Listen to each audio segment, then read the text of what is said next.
Now we will move to one of our international experts, Mr. Hiromichi Katayama, who works at the section of youth literacy and skills development at the UNESCO headquarters in Paris. He has been working on strengthening evidence-based of UNESCO strategy for technical and vocational education and training. He has been coordinating the development of skills assessment and anticipation in the Middle East and North Africa region and TVET management information system in sub-Saharan Africa. He has also coordinated the implementation of situation analysis of TVET system in Asia and Africa. Before joining the UNESCO headquarters, he worked at the OECD in Paris on analysis of financial literacy of the program for international students assessment, and at the UNESCO Institute of Statistics on Montreal on the analysis and dissemination of education data and indicators. He will be talking about qualification development and the use of big data analytics. We invite you, Mr. Hiromichi Katayama, to take the floor. Thank you. Okay, thank you very much, His Excellency, for your introduction and for inviting me to this important conference. And yes, as you mentioned, we have been working a lot to support the UNESCO member states for the conducting the situation analysis, skills forecasting, skills anticipation, and using the results of skills anticipations, we are helping our member countries to develop the TVET policy, the development of the TVET policy and its implementation. So I have a lot of things that we can that we can share with you. But in consultation with your secretariat, we have decided to focus on the qualification development and also the use of big data analytics. And I must say that we are still under the pilot testing stage or field testing stage, and we have not yet reached to the conclusion, and we have not in the stage of the dissemination of our experiences. But today, in my short presentations, I am going to share with you what UNESCO is doing and what kind of new initiatives we are trying to do with our to support our member states. So let me open my presentation. Yes, I hope you can see it. Yeah, so first of all, I'm going to talk briefly about this qualifications development. And this is also in line with the UNESCO TVET policy, UNESCO TVET strategy. And as one of the priority action of the UNESCO TVET strategies, we are trying to support our member states to facilitate the debate on recognition of skills and qualifications, including the cross-border mobility of the workers, between countries and countries, and also the to help our member countries to develop the learning pathways in a lifelong learning perspectives. We are the education specialists, so we tend to focus on the school to work transition, but at the same time, we think that the work to work transition is important, and individual workers may change their jobs in the labor market, and that he or she may receive some additional trainings after finishing their formal education programs. And our interest is how to support, how to facilitate this work-to-work transition and the lifelong learning in terms of TVET. So this is the short background of the qualification development.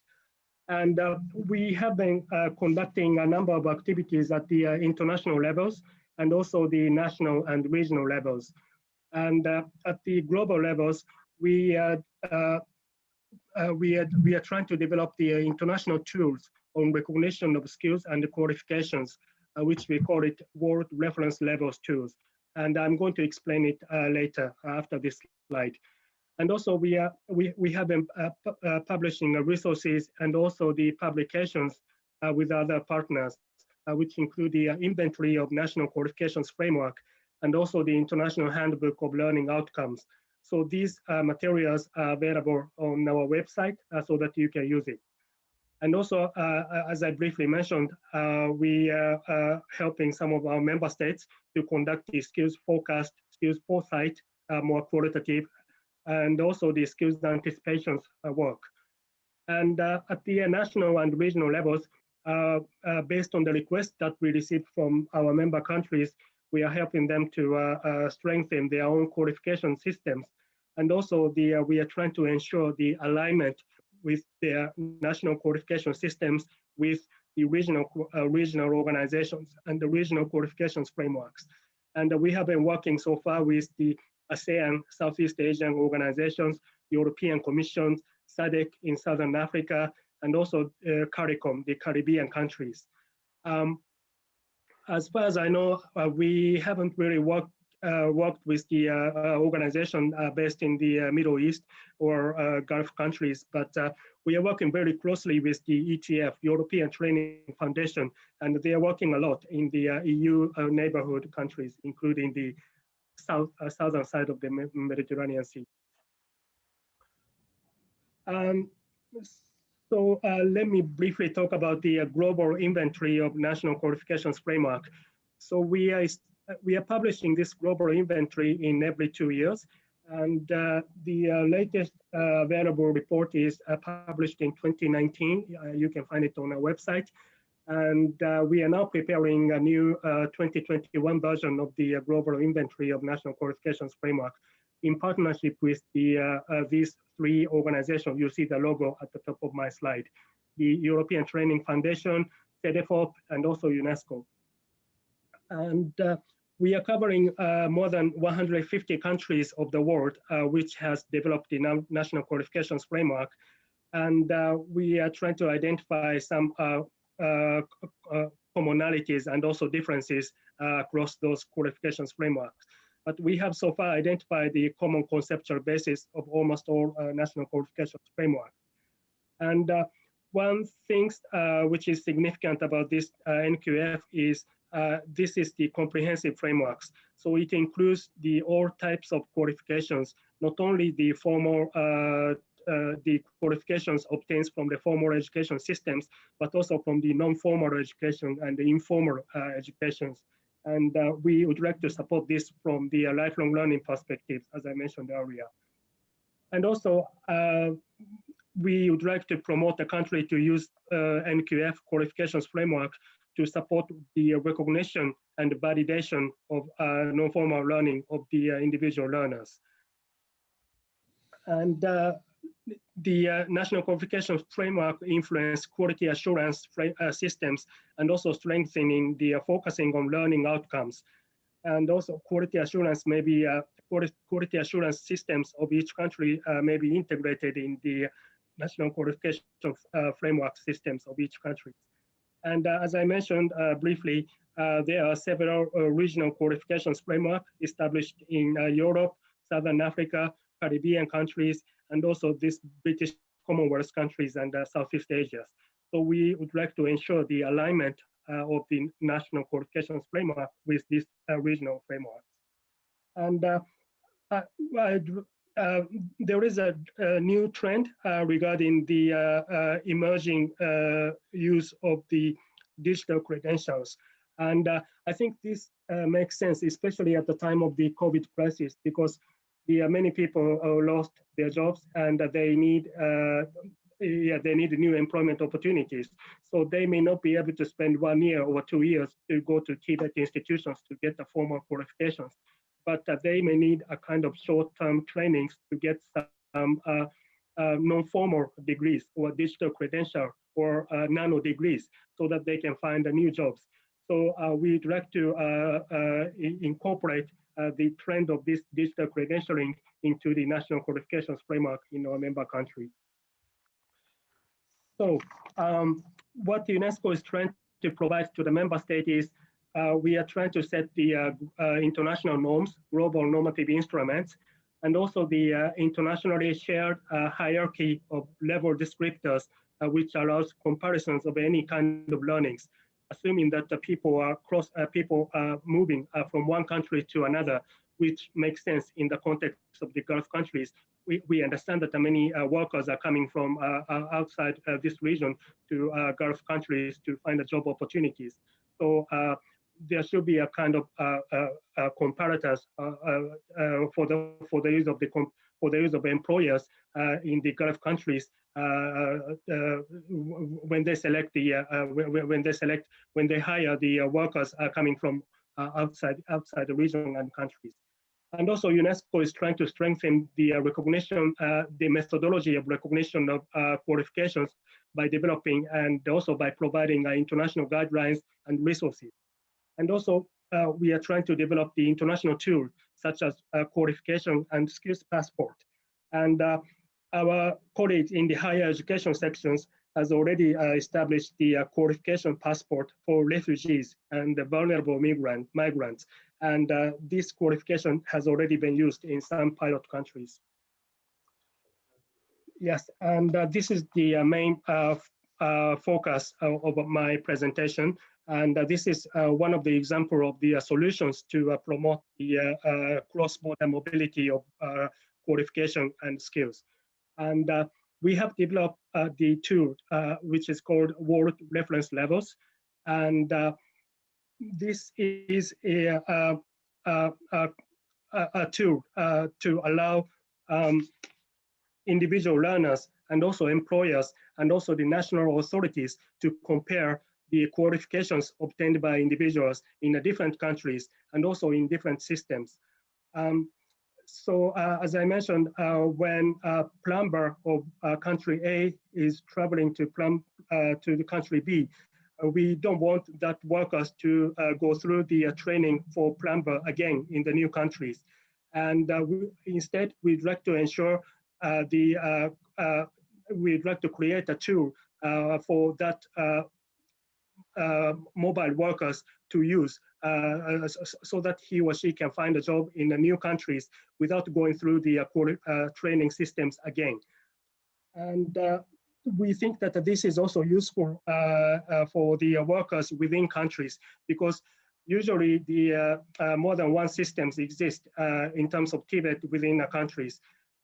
We provide a lot of analytical support and policy advice to our member countries, but unlike the education systems, that usually TVET is provided by multiple ministries. Ministry of Education provides some TVET. Ministry of Agriculture provides the agricultural TVET. Ministry of Health provides the health sector related TVET. And we saw that in some contexts, especially in developing countries, there are no coordination mechanisms across these different training provision systems. So the tools like the World Reference Levels may be useful to facilitate the mobility of workers and to facilitate the employers to choose to select the most appropriate workers for their companies. You have 4 more minutes.